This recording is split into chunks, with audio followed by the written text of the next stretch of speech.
they shocked the world, especially the Pittsburgh Steelers. Pittsburgh couldn't get anything going on offense and were down 17-0 at the half. The Steelers have now lost 3 straight after starting off a perfect 11-0. After the game, Mike Tomlin said, quote, "We're not a good football group right now." You know he did. So, Acho, is it panic time for the Steelers? Yes, and yes. Oh, you're Big Dog, you know it's been panic time for these Steelers. Really? Yes. That's the word. Okay. Think about this for a second. You knew, and if you didn't know, you was in denial. When you was watching the Steelers rack up these W's, you were thinking to yourself like, oh, they winning, but they just don't look that good. Like, I was looking at Ben Roethlisberger like, y'all winning, but some about these wins just don't sit right with your boy. And then they caught one L, and I was like, yeah, I didn't think so, but maybe it was a fluke. But then they caught another L to the Bills, and I was like, yeah, but the Bills are... But then, Marcellus, when they went out and caught that last L yesterday against these Bengals, I was like, nah, it's panic time. Panic time? It's panic time for a couple reasons. They don't have a number 1 receiver.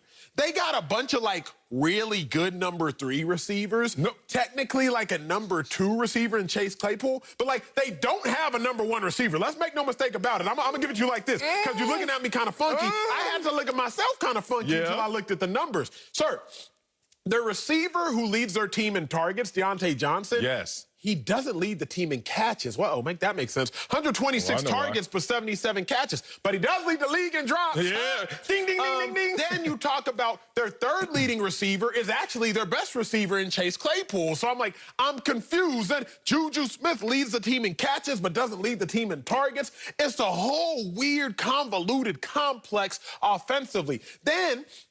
Marcellus, this is when I was really confused. I'm hearing you. They are number 1 in pass attempts, but number 17 in the NFL in yards.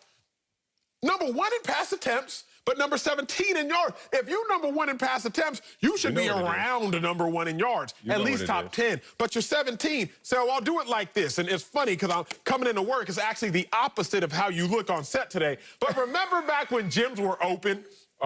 And you would go into the gym, and there was this one dude in a Nike dry fit. Them super small dry fits. He ain't doing nothing. But it was still loose on him. Huh? Yeah. How you in a Nike dry fit, an outfit that's made to be tight, like you supposed to feel swole. You supposed to feel jacked.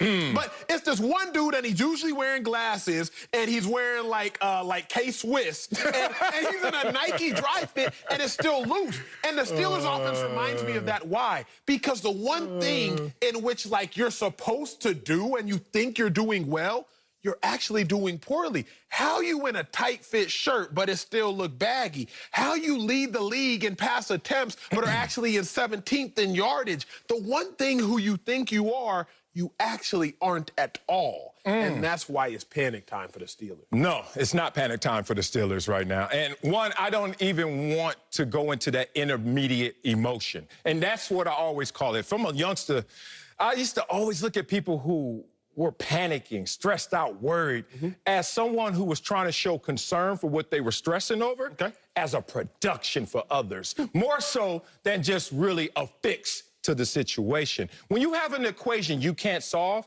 yelling at the sky, panicking, worrying, does nothing to solve that equation, right? You got to get back to work. Grab the pencil, grab the pen, look at the numbers once again, and start to go to work. Look at the Steelers in terms of their rankings defensively. You tell me this team needs to panic when you have the 2nd-ranked defense and 2nd-ranked scoring defense, basically one of the top defenses in the league if you look at all statistical categories. Most sacks. Why would you panic? What you need to do is understand what's happening. They went into this game, and they tried to experiment. Little backstory. Okay, they had 3 games in what? 12 days, they had to go out there and play Baltimore, Washington, and Buffalo in 3 games. The first 2 losses happened in that 3-game stretch. All right, so you're sitting there panicking. Well, you're on the cusp of panicking right now. Yes, sir. When you shouldn't be, because this was a team that had to do a lot with so little time, and they got fatigued. What happens? But then they go into the Cincinnati Bengal game, and I think, looking at the numbers as you did, we don't really have a clear number 1. Deontay has the talent and the route running ability, but dude keeps dropping the ball. No hands. Chase Claypool looks like the guy, is the guy, but is not necessarily showing it fully in production, even though the talent, you can see it. So what they do in this game, you know what they do? they start to go deep with the football, intermediate with the football, instead of what's been most successful for them this year, dinking and dunking, explaining your numbers, and just throwing it fast. Ben Roethlisberger's at his best right now, at this point in his career, when the ball snap, down, snap, pop. I mean, just long handoffs. Do not go back to old Big Ben. You certainly can't run around the same, and you can't throw the deep ball, intermediate ball, just the same. Last night we saw it, 0 for 7 in passes of 10 air yards or more in the first half. That's why they were so bad. And then you saw the 3 turnovers that turned into 17 points for Cincinnati. You find yourself in a hole. What I saw yesterday was a team that was fatigued from that 3-game stretch and then try to walk into a game they thought that they could mail in and play around with their formula. Fix the equation, but don't stress out for production and panic in this moment. Big Dog, where did you say the Steelers ranked on defense? Second. Second in the league, and that's total defense, whatever the case may be. So the second in the league in defense. That typically would mean a lot to me. And you, as a defender. Yeah, it should. It should. It should.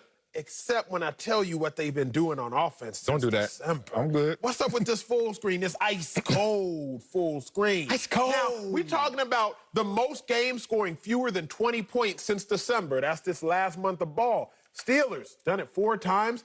Then you see the Giants, the Bengals, the Broncos, the Falcons, the Jaguars, and the Patriots. Mind you, all of these offenses I've listed are laughable. And the Giants offense, although their starter is my dog, he is their backup. He's just been starting for Daniel Jones. So the Steelers have the most 20-point or fewer games since December. And the next team closest to them is the Giants with the backup quarterback. Keep this full screen up, please. Oh, no, I need to see it. I need to see it. Because the Bengals, they got a backup quarterback. The Falcons, they don't have a coach. The Jaguars, they've been fluctuating within a quarterback. And the Patriots, Bill Belichick talking about benching their quarterback. So actually, as I'm looking at that, I'm just now processing this information, which is why I want to keep looking at it. But Marcellus, yes, sir. The Steelers 4 times under 20 points in December, and the rest of this list, 4 of these teams is playing with backup quarterbacks. 1 team is playing without a head coach, and the other team is playing with Cam Newton. You decipher for that and what you think of him as a quarterback right now. I'll get into that later in the show. No shots. Too early. No shots. No shots. This ain't Compton.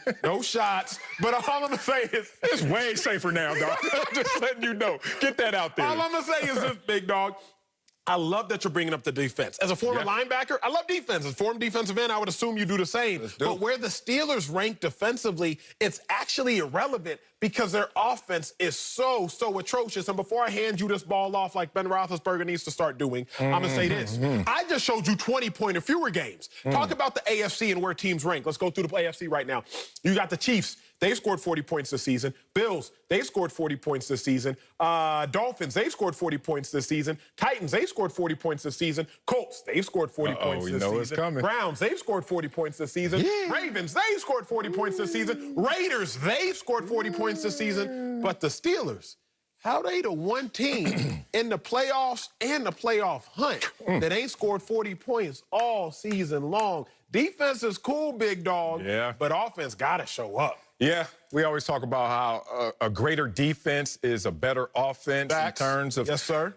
It's just tough. I've been on a #1 defense before, and you go out there and you would applaud if you held a team to 3 or 7 to 14. Anything under 20, we like, all right, we did that. But if you go out there and you can't score 20 yourself, let alone have that high firepower like you just mentioned, you got a problem. This is why you don't panic, Acho. I know in TV, you've been educating me about the beats of television. Come out fast with your best stuff and hit them hard. I'm a radio dude at heart, and I'm a forever talker. Like, you know me, I always talking. You always on your phone. I'm always talking. And I like to just let it build. Okay. I let this one build on y'all. You thought, like, all right, me and Marcel's just out here jabbing. Nah, I'm about to come with some haymakers now. Okay, I'm going to list, and really I'm not going to give you the full list. It gets boring on television. I've learned that from you. The Super Bowl teams that lost 3 or more of their final 5 games. I'll say it again. A bad streak at the end of their season. Baltimore Ravens were 1-4 in their last 5 games before they won the Super Bowl. 2012? And 2012. Yes. Okay. So right now, you know what pundits like you were saying? Oh, the Baltimore Ravens, oh, damn it, it's time to panic. Until they won the Super Bowl that year. Let's go to the New Orleans Saints, 2009. They were 2-3 in their last 5. They won the Super Bowl that year. But that's not enough. I can still talk about those New Orleans Saints, but we can go back and look at other teams, the Colts, that they faced in that same Super Bowl. 2 games lost right before they entered the playoffs. The point is, you want to go into the playoffs hot. Of course. Duh. But it's not a deal breaker if you don't go into the playoffs hot. This is a team that won 11 games in a row. Would have been better off for narrative.